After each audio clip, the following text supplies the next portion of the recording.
expectations.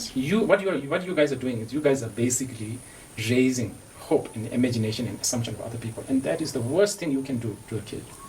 Endless attendance and all of that. But what you are doing is you are really making him immature. You are basically obstructing him to become emotionally immature. He would be like a lot of young people suffer these days. I don't know whether you have noticed. They all have this sense of entitlement. They don't appreciate other people. They have some sort of a very patronizing attitude towards those who they think is lower, and they have a jealousy and competitive and sort of very there's no like respect and humility to those who are higher or greater or teachers. And because the Duke was showered with all sorts of gifts, and the value for these things. And you take out from your suitcase, hey, this is the sort of the recognition letter I got it from so and so Lama. This child is so and so's reincarnation. Fantastic. By then the boy, the kid will know what to do. Better. A lot of parents I can see they're ruining their kid. And I really urge and supplicate and beg you guys not to do it. Please think of the kid's life. Wow. It's really painful, when there's like hundreds of eyes looking at you, expecting you to be somebody special as you grow. And then you are just a human being.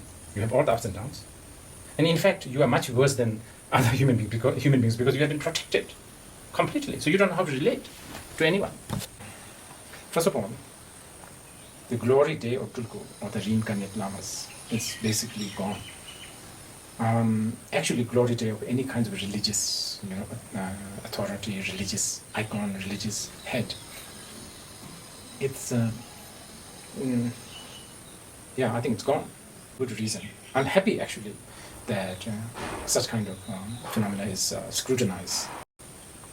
Parents, especially parents, and then so-called Labrang, those who are supposedly taking care of the Tulku, the young Tulku, they really need to think something very fundamental, which is the life of this child.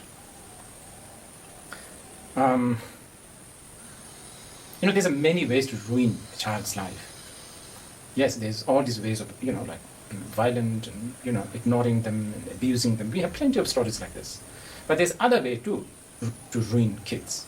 And I see this happening, especially with very young Tulkus, with overly eager, disciples of the previous life or parents. Wow. What you are doing, there's so many things to think about.